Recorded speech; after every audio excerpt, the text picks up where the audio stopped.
Hello friends, आप सभी का स्वागत है मेरे YouTube channel true love story पर और मेरी कहानी माय लवली ब्रदर पर। चलिए इसके नेक्स्ट पार्ट को शुरू करते हैं। जैसे कि हमने इसके पिछले पार्ट में देखा था कि हुआलिन ने यांग यांग को बता दिया था कि वो उसकी कल्टीवेशन को अनलॉक कर सकती है, जो सुनकर यांग यांग पहले तो उसकी बात पर यकीन नहीं करती, लेकिन फिर बाद में उसे भी यकीन हो जाता है और वो ये बात अपने ब्रदर और अपने फादर को बताती है। वीइंग जब ये सुनता है कि यांग यांग की कल्टीवेशन हुआलिन अनलॉक कर सकती है तो वीइंग काफ़ी खुश होता है। फिर महाराज और वीइंग मिलकर हुआलिन से कुछ क्वेश्चंस करते हैं, जैसे कि वो कैसे यांग यांग की कल्टीवेशन अनलॉक करेगी, जिस पर यांग यांग उन्हें बताती है कि वो अपने तरीके से करेगी। उसके बाद वो सब लोग डिसाइड करते हैं कि 2 दिन बाद वो यांग यांग की कल्टीवेशन अनलॉक करवाएंगे, जिससे यांग यांग पहले अपनी बॉडी को इस काबिल बना सके ताकि उसकी कल्टीवेशन अनलॉक होने पर उसकी बॉडी उसकी कल्टीवेशन को संभाल सके। वहीं हुआलिन भी थोड़ा टाइम मांगती है क्योंकि उसे भी प्रिपरेशन करनी थी। ऐसे ही 2 दिन बीत जाते हैं। यांग यांग ने इस वक्त अपना पूरा ध्यान रखा था, वहीं हुआलिन भी उससे नहीं मिली थी। 2 दिन बाद वो सब एक छोटे से टी हाउस में मिलते हैं। वीइंग और महाराज वहाँ पहले ही आ चुके थे। वांग जी और महारानी भी वहीं थे। वांग जी काफ़ी खुश था और वहीं वीइंग भी, क्योंकि वो लोग यांग यांग की कल्टीवेशन अनलॉक होते हुए देखना चाहते थे। वो चारों वहीं पर ही थे। तभी यांग यांग और हुआलिन भी आ जाते हैं। वो दोनों वैसे तो अलग अलग आए थे, लेकिन टी हाउस में वो दोनों साथ ही आते हैं। वहीं जब वीइंग हुआलिन की तरफ देखकर पूछता है तो तुम कब शुरू करने वाली हो, जो सुनकर हुआलिन यांग यांग की तरफ देखकर कहती है अभी, जो सुनकर वीइंग कहता है क्या इसमें यांग यांग की जान पर खतरा हो सकता है, जो सुनकर हुआलिन वीइंग की तरफ देखकर कहती है बिल्कुल नहीं, उसे कुछ नहीं होगा, जो सुनकर वीइंग कहता है ठीक है ध्यान से करना, जो सुनकर हुआलिन हाँ करती है और यांग यांग के पास जाती है। उसने किसी को भी इसे अनलॉक करने का पैटर्न नहीं बताया था। यांग यांग जब हुआलिन को देखती है वो पूछती है क्या तुम अपनी पावर मुझ में इंजेक्ट करोगी, जिस पर हुआलिन कहती है तुम बस कोई रिएक्ट मत करना, मैं जो करती हूँ मुझे बस करने देना, जो सुनकर यांग यांग की आईब्रो इकट्ठी हो जाती है और वो हुआलिन को घूरने लगती है। वहीं हुआलिन उसकी इन सब बातों की परवाह नहीं करती और वो यांग यांग के गालों को पकड़ लेती है। यांग यांग इस बात से बिल्कुल चौंक जाती है। वहीं वीइंग को भी कुछ समझ में नहीं आता, लेकिन वो सब कुछ और रिएक्ट कर पाते या फिर कुछ कर पाते। यांग यांग हुआलिन को खुद से दूर भी करती उससे पहले ही हुआलिन यांग यांग के होठों पर अपने होठ रख देती है और उसे किस करने लगती है, जिससे यांग यांग की आंखें बड़ी बड़ी हो जाती हैं। वहीं वीइंग और वांग जी भी बिल्कुल शॉक हो जाते हैं। वीइंग जल्दी से आगे जाने लगता है, लेकिन तभी वो एक बैरियर से टकरा जाता है। हुआलिन ने वहाँ पर एक बैरियर बना दिया था। वीइंग ये देखकर गुस्से से कहता है हुआलिन मेरी बहन से दूर हटो, लेकिन हुआलिन के कानों में जैसे उसकी बात जा ही ना रही हो। थोड़ी ही देर में यांग यांग की बॉडी ग्लो करने लगती है, जो देखकर हुआलिन किस ब्रेक करती है और वो यांग यांग से 2 कदम पीछे ले लेती है। फिर वो अपने हैंड से कुछ सिंबल्स ड्रॉ करती है और फिर उन्हें यांग यांग की बॉडी में डालने लगती है। वो फिर बाद में फिर से यांग यांग के पास जाती है और उसे फिर से किस करती है। वो फिर उससे दूर होती है, फिर दोबारा कुछ सिंबल्स ड्रॉ करती है और वो ऐसा 2-3 बार करती है और फिर वो खुद भी उस बैरियर से बाहर आ जाती है। वीइंग ये देखकर हुआलिन के पास जाने लगता है, लेकिन जैसे ही वो हुआलिन की रेड आइज़ देखता है वीइंग के कदम अपने आप ही रुक जाते हैं। हुआलिन वीइंग की तरफ बिना देखे ही यांग यांग को देखते हुए कहती है उसे ज़्यादा टाइम नहीं लगेगा, उसकी पावर अब अनलॉक होने वाली है। जो सुनकर वीइंग हुआलिन की तरफ गुस्से से देखता है, जो देखकर हुआलिन कहती है मुझे गुस्से से देखने का कोई फ़ायदा नहीं है, वैसे भी उसकी पावर काफ़ी स्ट्रॉन्ग है और उसे अनलॉक करने का इससे बेहतर मेरे पास और कोई रास्ता नहीं था। फिर वो यांग यांग को देखने लगती है और अपने मन में कहती है मैं बस तुम्हारे लिए इतना ही कर सकती थी, इससे ज़्यादा सिर्फ तुम ही कर सकती हो अपने लिए, जो कहकर यांग यांग बस अपनी उन रेड आइज से यांग यांग को देखने लगती है। वीइंग और वांग जी वीइंग को काफ़ी गुस्सा आ रहा था हुआलिन पर वो अब इससे आगे कुछ नहीं कर सकता था, क्योंकि यांग हुआलिन की रेड आइज देखकर वो समझ गया था कि हुआलिन उससे ज़्यादा स्ट्रॉन्ग है। वहीं हुआलिन चुपचाप ये सब देख रही थी। महाराज और महारानी भी ये सब प्रोसेस देख रहे थे। वहीं यांग यांग की बॉडी इस वक्त हवा में थी, उसकी आंखें बिल्कुल बंद थी। वहीं उसकी बॉडी के ऊपर वो सारे जो सील्स थी वो बाहर निकलने लगी थी और धीरे धीरे ब्रेक हो रही थी। देखते ही देखते यांग यांग की सारी सील्स ब्रेक हो जाती है सिवाय एक के। वो सील जैसे ही बाहर आती है, यांग यांग के मुंह से दर्द भरी चीख आती है, जो सुनकर हुआलिन अपनी मुट्ठियां बंद कर लेती है। वहीं विंग अंदर जाने लगता है, लेकिन वांग जी उसका हाथ पकड़ लेता है। विंग गुस्से से कहता है, लैंज़ेन मेरा हाथ छोड़ो। जो सुनकर वांग जी विंग को रोकते हुए कहता है, विंग अगर तुम अंदर गए तो पक्का कोई प्रॉब्लम हो जाएगी, तुम यहीं रहो।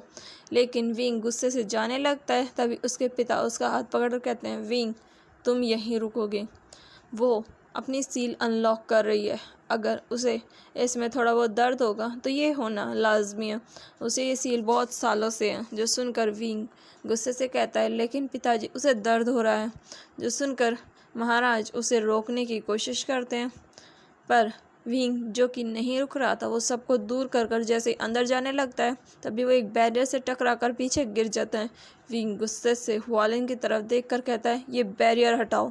जो सुनकर हुआलिन विंग की तरफ बिना देखे ही कहती है, आपको अंदर नहीं जाना चाहिए। जो सुनकर विंग गुस्से से कहता है, आखिर तुम होती कौन हो मुझे रोकने वाले। जो सुनकर हुआलिन बिना देखे ही विंग से कहती है, अब मैंने जो किया है वो कर लिया है, अब आप उसे नहीं रोक सकते, और अगर आप अंदर जाएंगे तो इससे आपको प्रॉब्लम होगी, उसे कोई फ़र्क नहीं पड़ेगा।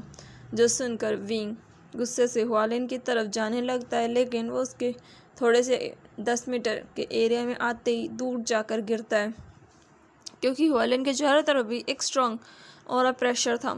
वहीं यांग यांग की बॉडी से एक सील जो कि रेड कलर की थी वो बाहर आती है, और वो सील भी 2 पार्ट्स में डिवाइड होकर आपस में ब्रेक हो जाती है, और उसके टूटते ही यांग यांग की एक चीख निकलती है और साथ में एक ड्रैगन की दहाड़ आती है, जिसे सुनकर वो पूरा का पूरा घर कांपने लगता है। वहीं देखते ही देखते वो घर राख में बदल जाता है और यांग यांग की बॉडी से उसका ब्लैक ड्रैगन आज़ाद हो जाता है। वो ड्रैगन यांग यांग को रैप कर लेता है, और वहीं उन सब को देखकर पूरे महल में जितने भी लोग थे वो सब डर से काँप उठते हैं, क्योंकि वो ड्रैगन काफ़ी बड़ा और भयानक दिख रहा था। अब उसके ब्लैक कलर के स्केल्स भी दिखने लगे थे। वो एक अडल्ट ड्रैगन था। वहीं यांग यांग जो कि हवा में थी, उसकी आंखें अभी भी बंद थीं, उसके रॉब बिल्कुल ब्लैक कलर के हो चुके थे वहाँ, और उस पर कुछ ब्लू कलर की लाइंस भी थीं। वहीं हुआलिन यांग यांग की सील को ब्रेक होता देखकर हल्की सी स्माइल देती है, और वो बिना कुछ कहे वहाँ से निकल जाती है। वहीं विंग और वांग जी जब यांग यांग की सील को ब्रेक होता देखते हैं, काफ़ी खुश हो जाते हैं। विंग जैसे ही आगे जाता है, अब वो बैरियर भी हट चुका था, लेकिन विंग आगे नहीं जा पाता, क्योंकि यांग यांग के ड्रैगन का प्रेशर बहुत ज़्यादा था। विंग यांग यांग को देखकर ज़ोर से चिल्लाता है, यांग यांग। वहीं विंग की आवाज़ यांग यांग के कानों में जाती है, लेकिन शायद वो उठ नहीं पा रही थी। वांग जी और विंग वहाँ वेट करते हैं। ऐसे ही 3 घंटे बीत जाते हैं। 3 घंटे के बाद यांग यांग अपनी धीरे से आंखें खोलती है। उसकी ब्लू आइज़ पूरी जगह को देखने लगती है। वहीं विंग जब यांग यांग को जागता हुआ देखता है, वो काफ़ी खुश हो जाता है। विंग ज़ोर से चिल्लाता है, यांग यांग इधर देखो, नीचे आओ। जो सुनकर यांग यांग विंग की तरफ देखती है।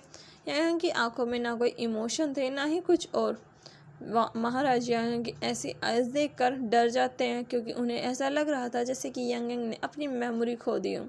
लेकिन तभी यांग यांग के चेहरे पर फिर से वही प्यारी सी स्माइल आ जाती है, और यांग यांग नीचे आ जाती है। वहीं उसका ड्रैगन उसकी बॉडी में वापस चला जाता है। यांग यांग अब फिर से नॉर्मल हो चुकी थी।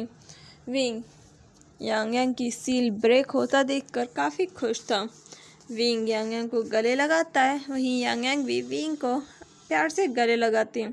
विंग यांग यांग से पूछता है, क्या तुम ठीक हो? जिस पर यांग यांग हाँ में अपना सर हिलाते हैं। फिर वो वांग जी की तरफ देखती है। वांग जी भी उसे देखकर एक प्यारी सी स्माइल देता है।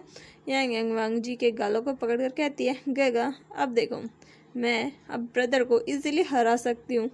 जो सुनकर वांग जी स्माइल कर कहता है, तुम पहले भी उसे हरा सकती थी। जो सुनकर यांग यांग हंसने लगती है। वहीं विंग मुंह बनाता है। वो लोग ऐसे ही थोड़ी देर बात करते हैं। फिर महाराजा और महारानी भी यांग यांग से कुछ बातें करते हैं। वो सब वहाँ से चले जाते हैं। यांग यांग इधर उधर देखती है लेकिन उसे हॉलिन कहीं नहीं दिखती।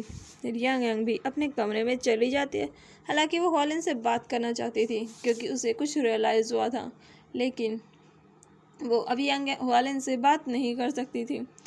फिर ऐसे ही 3-4 दिन बीत जाते हैं। यांग यांग ने इन 3-4 दिनों में अपनी कल्टीवेशन को स्टेबलाइज किया था, क्योंकि इतने सालों से उसकी कल्टीवेशन स्टेबलाइज नहीं थी। हालांकि उसकी पावर बढ़ रही थी, पर वो अभी भी अपनी कल्टीवेशन को अच्छे से नहीं कर सकती थी।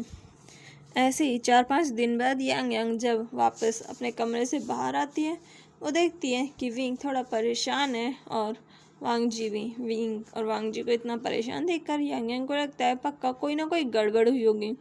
इसीलिए वो विंग के पास जाकर पूछती है, गागा क्या हुआ, आप कुछ परेशान लग रहे हैं। जिस पर विंग उसे एक लेटर देकर कहता है, ये लेटर वालेन ने गुरुकुल को दिया है। मैं उससे शुक्रिया अदा करने गया था, लेकिन गुरुकुल में मुझे ये लेटर पकड़ा दिया गया। जो सुनकर वालेन की बात, उसकी विंग की बात सुनकर यांग यांग की आईब्रोज इकट्ठी हो जाती हैं और वो उस लेटर को पढ़ती हैं, जिसमें लिखा हुआ था कि वालेन ने गुरुकुल छोड़ दिया है। जो देखकर यांग यांग उस लेटर को गुस्से से पकड़ कर वहीं डस्ट में बदल देती हैं। जो देखकर विंग पूछता है उसने ऐसा क्यों किया, जिस पर यांग यांग कोई जवाब नहीं दे पाती क्योंकि उसे खुद नहीं पता था। पर उसे एक चीज़ रियलाइज़ हो चुकी थी जिसके बारे में वो विंग को नहीं बताना चाहती थी। ऐसे ही 3-4 दिन और बीत जाते हैं। अब विंग यांग यांग की जो पावर थी उसे अनलॉक हुए 2 हफ्ते हो चुके थे, पर यांग यांग अब भी खुश नहीं थी। उसकी स्माइल जैसे कहीं गायब हो गई थी। वो जब भी स्माइल करती थी वो फोर्स स्माइल होती थी, जो कि वो ज़बरदस्ती करती थी। विंग और वांग जी जो कि यांग यांग को ऐसे सैड देखकर कुछ समझ नहीं पाते, वहीं यांग यांग भी अपनी फीलिंग्स को समझने की कोशिश करती है। उसे नहीं पता कि वो आखिर क्यों उदास है इतनी। तो चलिए हम अपनी कहानी को आज यहीं ख़त्म करते हैं। मिलते हैं इसके नेक्स्ट पार्ट में। तब तक के लिए मेरे चैनल को लाइक कीजिए, शेयर कीजिए, सब्सक्राइब कीजिए। Thank you, bye bye.